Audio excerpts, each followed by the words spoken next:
Hey everybody, welcome back to the War Boss Fitch channel. I decided it was time to put together an intro, so that's what you saw there at the beginning. Let me know down in the comments if it works. So this is our first Wednesday video of the new year, another one of my wonderful talking videos. And in the background, there's me putting some paint on some orcs. I know OPR just announced they're going to be doing orcs next for Grimdark Future, but that's never stopped me in the past. More orcs is better. So for today's subject, what is model agnostic? The term model agnostic has been thrown out a lot in the wargaming spheres in the last few years. New creators enthusiastically say that their new wargame is model agnostic. Well, what does that mean exactly? Let's talk a little bit about the different categories of models for wargames. So back in the before times, most wargames were based on bespoke models made by the game designer. The big one in this group is Games Workshop. They make official models for rules in their wargame. In their mind, in order to play the game, you must have the correct models for the rules you are using. In their official events, you can't use, let's say, this tank to represent this other tank. They look real similar, but in their mind, that's two different models. That might be accepted by them because they are so close. So let's put another example up there. Here we have Angron, the Primarch of the World Eaters. And next to him is a Bloodthirster. Definitely different models. Under the bespoke model system, one can't represent the other. If you wanted to use Angron as a Bloodthirster, this would be considered a proxy model. A proxy is where you can use anything that is of similar size and shape to represent the models on the table. From poker chips for troops, all the way to cans for monsters. I remember in my younger days, I played an opponent that forgot his drop pods at home. So he dug some soda cans out of the recycle bin. He also used Legos as Tyrannid Hiveguard. He was an interesting kid. Well anyways, that is what most wargames used to fall into. Pretty much everything made before 5 years ago used to be model bespoke. War Machine definitely falls into this category too. Don't think I forgot about the no conversion policy. So now let's move on to the model agnostic part. Model agnostic is a system that many modern game systems have adopted. From Trench Crusade, Mass Brutality, to one-page rules, to just mention a few of them. For now, I'm going to stick with one-page rules because that is the one that I'm most invested into right now. Model agnostic means that the model used to represent the rules of the game isn't set. You can choose to use any model for it within reason. And by within reason, I mean, don't do this.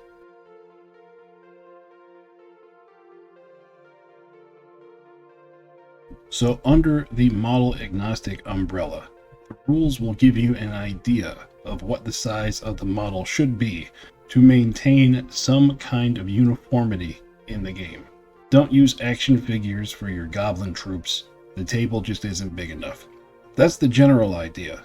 But from there, I like to break down model agnostic into two categories. Using the rules to shape the models, and using the models to shape the rules.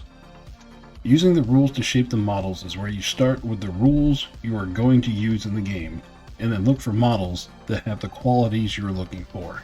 For this example, let's say I want to make a fantasy orc army. That's shocking, I know. I start with the orc army rules, and then I go looking for models that fit all the categories I'm looking for. And as a random shout out in the middle of the video, I found my next orc fantasy army from this guy. I'm not even going to attempt that name, I will just butcher it.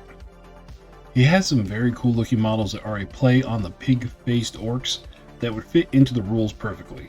Thus, I have used the rules to shape the models that I'm going to use. The next category can get real interesting, using the models to shape the rules. This is usually caused by seeing something cool that you can't live without.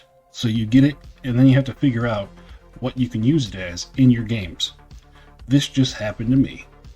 So I saw this model. It is the Scorpion's Cursed from Lost Kingdom, and I just had to have it. So now that I have it, where am I going to use it? It doesn't really just fit into any other army rules, so I had to use some creative liberties. Trying to find a place to start, because, he is a mummified undead scorpion. Let me start with a mummified undead army. And with the army I'm going to make, I want this guy to be something crucial to the army. So starting with the heroes, I saw that they can take a skill called Poison Blade to make their weapons poisoned, along with the unit they're part of. And that was all it took. That sparked the idea to make an army made entirely of scorpions, and this model will be my Scorpion King. I wasn't going to shape the rules around one model, I was going to shape them around an entire army. And here's how I did it. I made a new folder labeled Scorpion King and scoured the internet for STL files of scorpions. Then I threw them into this idea bucket. Then I whittled it down to what I thought were the coolest ones. Now I want them to be fast land lobsters. The Beast Riders were where I could get the closest. The heavy claws of the Beast Riders could count as the pincers, and then the stinger could count as the guy on top carrying a lance. So for these models, instead of having a rider on top of a beast, we just have a scorpion. Then using a step up in the size of scorpion, I made them into royal champions, giving them the poison blade skill and a lance riding a beast to make them into what I think are proper scorpion heroes. Using that ability, all the attacks we just talked about are now poisoned. All of a sudden, proper scorpions. Next, I had some larger scorpions that I wanted to put in because, bigger is better, right? The next step up in fast model are the Snake Riders. They're fast, they already have poison, and they can either have ambush or have added defense. The scorpions that I found that I wanted to use were extra spiky looking, so I just gave them the extra defense. And so now I went back to the other way, using the rules to shape the models.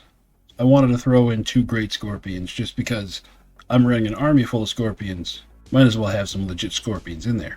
So looking for what would be considered great scorpions, I found these construct scorpions. Figuring that would be a good fit, put those in there. And then I took 6 scarab swarms just to give me some ambushing little swarm attacks to round out the list. So back to the first model, our Scorpion King. After a few minutes of mashing buttons, he started off as a royal champion, but because he is larger and I wanted him to be more scary in general, taking the royal champion and putting it on the scaffolding of a war sphinx, that gave me what I was looking for. Visually, he is a 2-tailed undead scorpion centaur. Game-wise, he is a tanky combat monster that breathes a poison fog, has multiple leg attacks, and his pincers are AP3. And for added cool factor, instead of giving him poison attacks, I gave him Caster 3. Because he's an ancient mummy, I just thought, yeah, that sounds cool. So for this setup of Model Agnostic, it's as simple as seeing past the unit name and looking at what the rules actually say. So that is what Model Agnostic actually means. Once you divorce the rules from the models in your mind, you can make some great themed lists that are not only legal from a rules point of view, but you will love making something of your own and putting it on the table and watching your opponent go, wow. And on this channel, that is going to be the big theme for 2025. Putting together themed armies, either using normal models in interesting ways to tell a story on the tabletop, or using interesting models to represent different themes on the table. I've got a couple of videos already up in the members only section that you guys will see here shortly. And they've been fun armies to put together and even more fun to play. 2025 is going to be a great year, and I can't wait to show you all of my fun ideas. So that's all I got for you today, a nice short and sweet video. Remember to hit the like button if you want to be notified when all of these fun armies hit the tabletop. Remember to hit the subscribe button. I hope you all are having fun playing OPR wherever you are. And I'll talk to you next time. Bye-bye.